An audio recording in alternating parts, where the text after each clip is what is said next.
for the very first time, well, technically not the very first time, but for the first time in a very, very, very, very long time, I am now a goldfish keeper.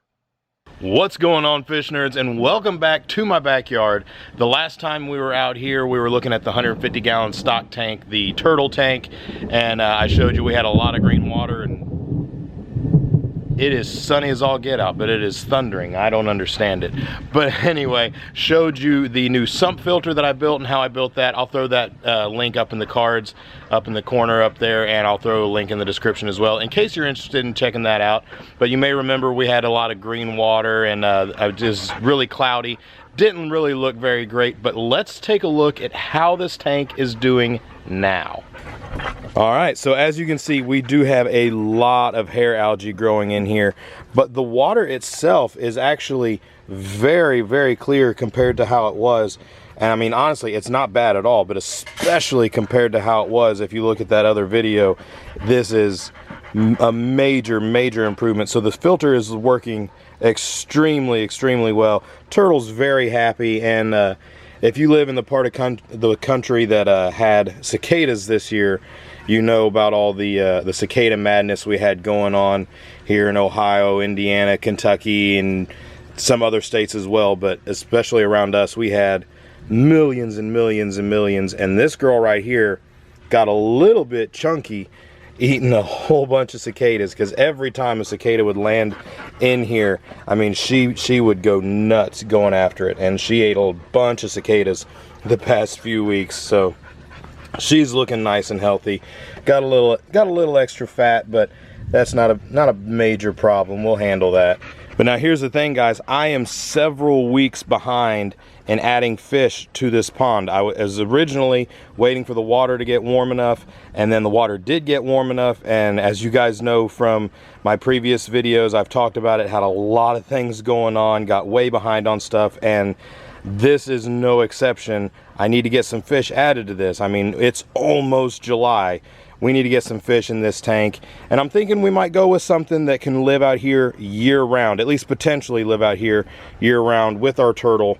I mean, I don't really foresee using this as primarily a breeding tank. It is primarily her home. It's a turtle tank first and foremost, but I want to get something that will do okay with her, something that she won't bother, that won't bother her, and potentially maybe something that could stay out here year-round and give us a little pond interest out here on the patio, even in the cooler months. So I'm going to go to the store now, and we're going to see what is available for me to bring home and put in this stock tank.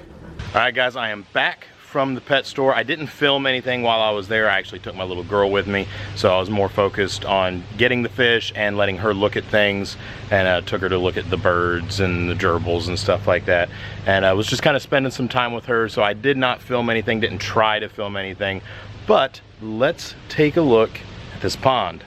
All right, now I had just showed you guys how clear the water was, but I added several pieces of driftwood and some caves. I put a cave here and a cave over here, a little tube of caves over here.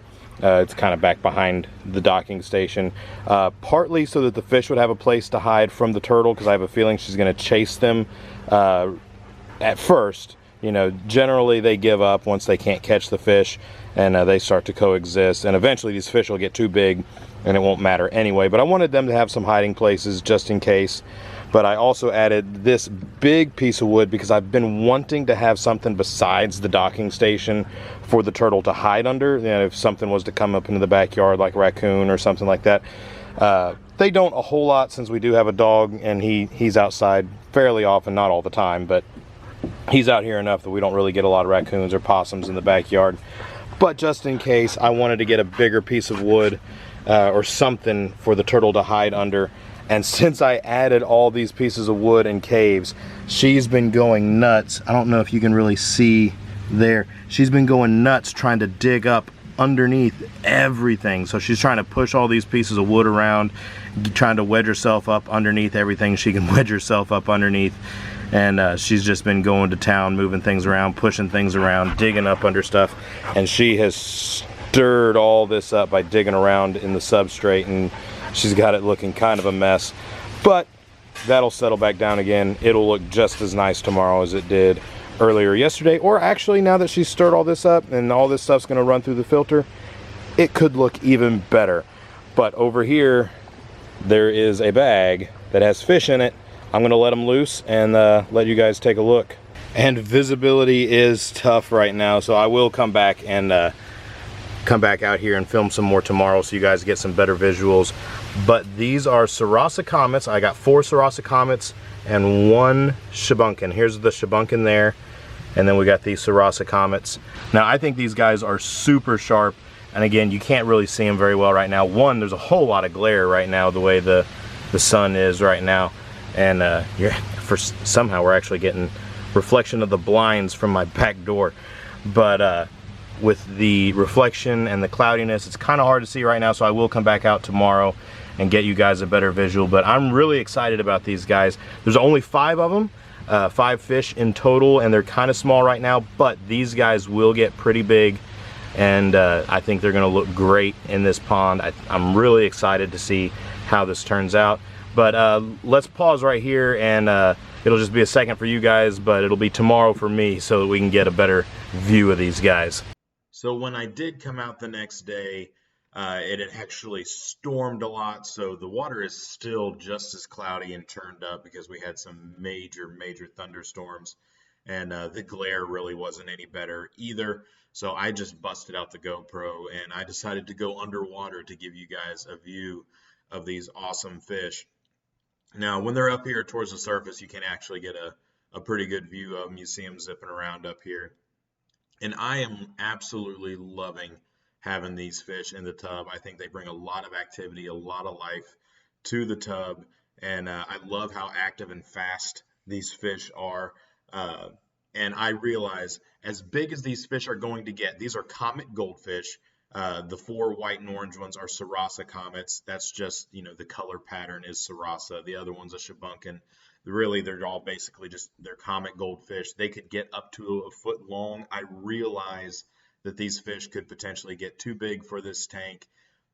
I'm willing to upgrade if need be. I will make that sacrifice to have a bigger pond outside. And that is if I need to. But for now, I am really enjoying these guys. And it may not look like there's a whole lot of fish because there's only 5 of them and it's a 150-gallon tank. But like I said, these guys are going to get much bigger. And as active as they are, they're already bringing a whole lot of life to the tank. And as they get bigger, that's just going to get better. And I think these guys are super pretty. I love the patterns on them. They look like koi, even though they're not koi, which in my opinion is something that is super cool to have something that's not going to get as big as koi. They are going to get big, like I said, but not nearly as big as koi, and there's no way I would be able to keep koi in this 150-gallon pond.